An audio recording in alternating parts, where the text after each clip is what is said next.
I'm Lucinda Oestreicher, and my mother was Maggie Evans, who was an artist for her whole life from when she came down from Wigan to go to the Slade in the mid-50s, right until she died when she was 82. She was still working.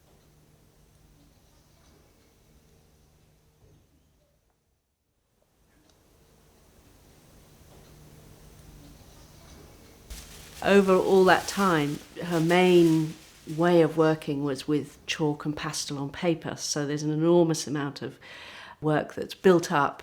She had 5 children, and it's been stored in all of our attics and garages over the years. And I was also very encouraged, we all were, to be very free, and I became an artist as well and went to the Slade, the same as Mum. So it's been a whole life of her giving us all this really colourful and lively background as a sort of backdrop to grow up in. Since she's died, it's been really important to us to try and see what her whole life's work looks like and bring that all together. And I think without the structure of making an archive, it would be impossible to actually see the breadth of everything. Mum's life was quite chaotic, and she had to move suddenly, or she had to downsize, and there was never enough room for all her stuff. She was a great collector of all sorts of interesting objects and things from junk shops, but also all her work was all mixed amongst it. So we were always having to kind of we've all got to go round to Mum's and help move, and somebody would take the plan chest or somebody would put stuff in their attic. So between us, we would have some of it. And then when she died, her whole flat was full of amazing amounts of drawings, and drawing on the walls and drawing on paper and rolls and portfolios and folders.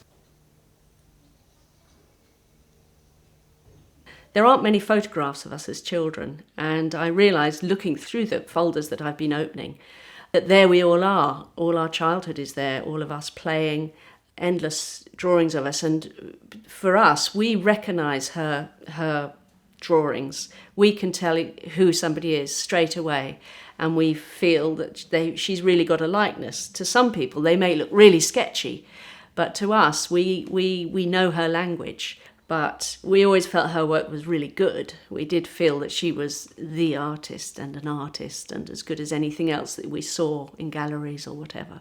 And because of her background at the Slade and all the people she knew at the Slade, like Paula Rego, Lucian Freud, and all her friends, they were all part of it, of the names and the people that we knew their kids. And that's what life was being an artist and talking about art and books, and a really rich sort of life to grow up in. We thought it was great. Didn't really realise that it wasn't normal, because a lot of our friends lived like that too. And we liked the freedom, and we liked the way it made us question everything. She was very successful at the Slade and won the Prix de Rome and all sorts of things, and people were very supportive of her work, and still are actually. I mean, if you look broadly, you can see that it's most of the men of her generation are quite well known, and the women only just becoming known now.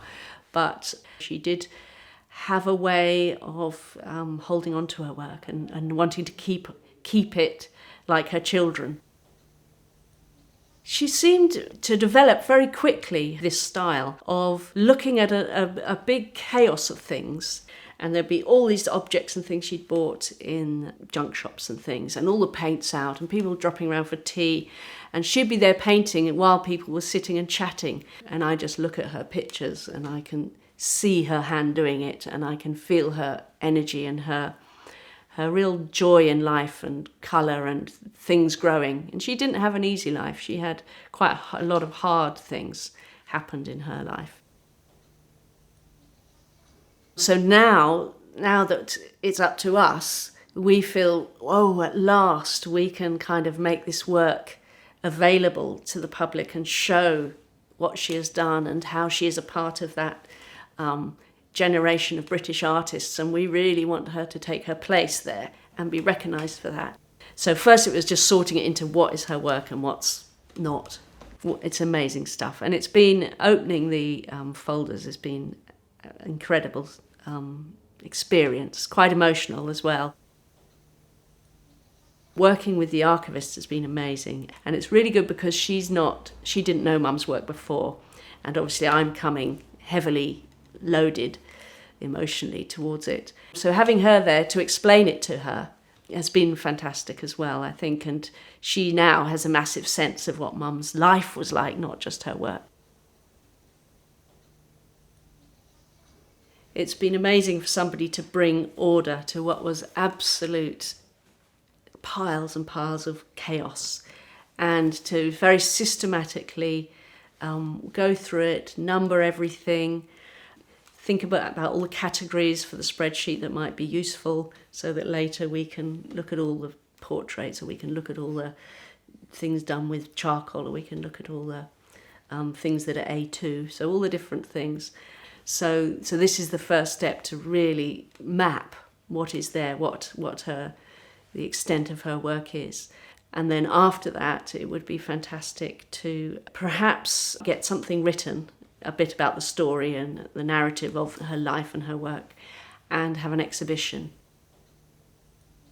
I think it's been a massive learning curve for me as an artist as well, making this archive, because now I realise, well, two things. Firstly, the importance of when I was opening the archive and I was able to tell stories about the pictures, and I recognise the things in them. That pot, this teapot had a whole story, this person has a whole story, and to record the stories and the first-hand experience.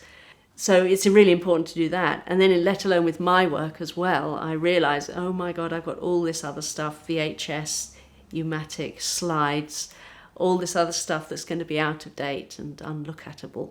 And also all my work as well isn't very organised. And do I know where it all is? I'm not sure.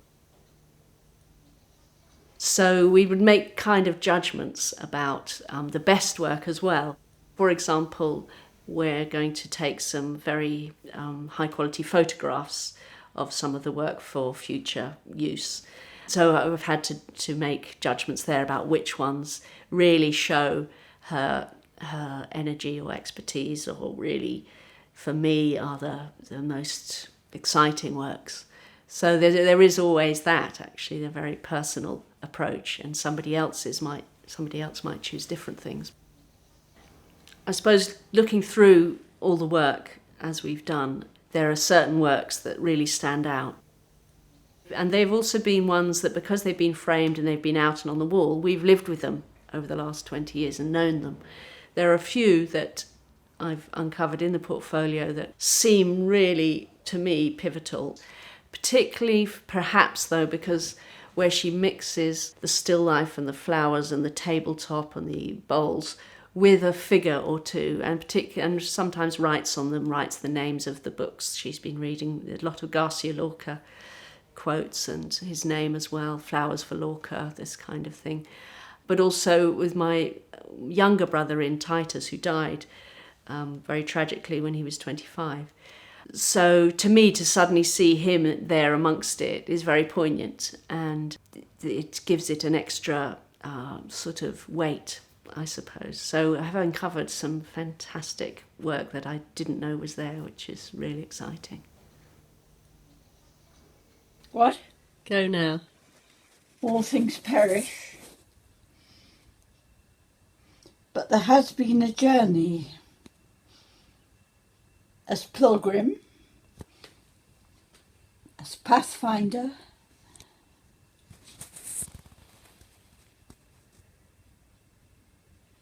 when I walk blessed with you, Tim, Lucinda, Fran, Sam and Titus, into this aftermath of blue, of blue, of blue, of blue, of blue.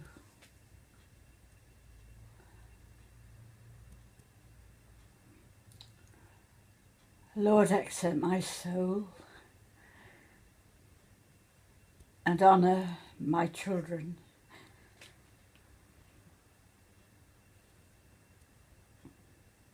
Amen.